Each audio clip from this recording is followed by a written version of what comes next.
গতবার আওয়ার পরে জানছি আরিফিরা অবশ্যই পটুয়া ট্যাগটারে আমি মিস করছি না। আপনারা আমি সুন্দরভাবে একটা তুলিয়া ধরার লাগে আমি আইছি পটুয়া ট্যাগ বিচো। আর বিশেষ করে এই জায়গাত অনেক বেশি ঢেউ। এই জায়গাত আপনারা গোসল করার কোনো সাহস করবা না, কারণ হইলো এই জায়গার পানিটা মনে করো একটু বেশি ঢেউ। আর 2 নম্বর হইছে গিয়া এই জায়গাত আরেকটা জিনিস আমি কই আপনারা এই জায়গাত ও যে কিতা হইন গভীর বা যেটা আমরা সিলেটি ভাষায় নিন কই ওটা অনেক বেশি। আসসালামু আলাইকুম ভিউয়ার্স, আশা করি আপনারা সবাই আছেন পালা, আমিও আছি পালা। আর আজ আমরা ফাইনালি আইছি পটুয়া ট্যাগ বিচো। তো আমরা লগে আর অনেক আইসন বেশি, আমরা ঘুরিয়া তো থাকি কক্সবাজার আইছি আমরা সব মিলিয়ে আপনারা আমরা পয়লা স্টোরি প্লাস অনেক ফটো ফলো দিচ্ছেন তো তারা সব। আর পটুয়া ট্যাগ বিচ আসলে অনেক বেশি ভালো লাগে, সমুদ্র সৈকত অন্যতম একটা বিচ হইলো পটুয়া ট্যাগ বিচ, যেখানে আপনারা পাত্তর হইবা, খালি খালি পাত্তর আর পাত্তর। আর এই বিচটা অনেক বেশি সুন্দর, আর এই বিচে অনেক বেশি ঢেউ। আর আরেকটা জিনিস, এই বিচে আইলে আপনারা করবা না আর কি, কুশল করার ট্রাই জীবনেও করবা না। কিন্তু সব তাকে বেশি রিস্ক, আনিনো বোঝা যায় মাটি তাকে পানি উপরে ওলা নাকি সিস্টেম। তো বিশেষ করিয়া ও জায়গার ভিডিও আমি কিছু কিছু আপনাদের দেখাই, তো ভালো লাগবো লগে থাকা।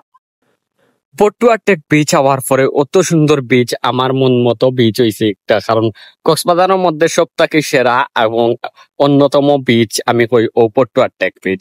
কারণ পটুয়া ট্যাগ বিচ যে অত সুন্দর আমি আগে জানতাম না, কারণ গতবার আওয়ার পরে জানছি আরিফিরা অবশ্যই পটুয়া ট্যাগটারে আমি মিস করছি না।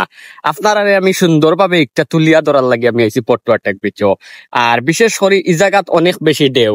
এই জায়গাত আপনারা গোসল করার কোনো সাহস করবা না, কারণ হইলো এই জায়গার পানিটা মনে করো একটু বেশি ঢেউ। আর 2 নম্বর হইছে গিয়া এই জায়গাত আরেকটা জিনিস আমি কই আপনারা এই জায়গাত ও যে কিতা হইন গভীর বা যেটা আমরা সিলেটি ভাষায় নিন কই ওটা অনেক বেশি, আর শুদ্ধ ভাষায় কই গভীর। তো আসলে এই জায়গাত আওয়ার পরে অনেক বেশি ভাল লাগে ও ব্রিজটা। এই ব্রিজটা দেখতে গেলে আমার অনেক বেশি মায়া লাগে এবং পালা লাগে। আর বিশেষ করে এই জায়গার ওই দক্কা পাত্তর আছে। আর এক কথায় হইতে পারেন আপনারা এটারে জাফলঙ্গর মতো আঁকি, আমরা জাফলঙ্গর মতো এই বিচটা পড়ছে। আর এই জায়গাটা আছে সুন্দর সুন্দর রিসোর্ট কটেজ। তো তো সানমেন্ট আমি খালি ভিডিও দেখি, ওই দক্কা একটার ভিউ কত সুন্দর। আর ওই দক্কা কত সুন্দর মেরিন ড্রাইভ রোড, এখান থেকে সাগর কিন্তু অসাধারণ ওয়াসাম।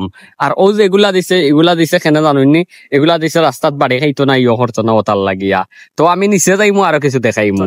সো গাইস, তো অতখান মধ্যেও পালা থাকা সুস্থ রাখা। আসলে এই পিছু আইলে আপনারা গোসল করার ট্রাই করবেন না, বারবার হইরা এই পিছু অনেক বেশি দেও। আর এই জায়গা মনে করো অনেক বেশি সুন্দর, আগে অনেক বেশি সুন্দর বলতে আমি গান কই এখানে আইলে পাত্তর পাইবা, কালা কালা পাত্তর আছে, পানি আছে, তো অনেক পালা লাগে এই বীজটা আমার। বিশেষ করে এই বীজ আমি কোনোদিনও মিস করি না বা করছি না। আর আমার লগে যারা আসল তারা অনেক বেশি ধন্যবাদ, আজকে আমি তারা আওয়াই আমরা ওই জায়গাতে আইতে পারলাম। আর পালা থাকুকা, সুস্থ থাকুকা, নেক্সট ভিডিওত আপনার লগে আবার দেখা হইব। আল্লাহ হাফিজ।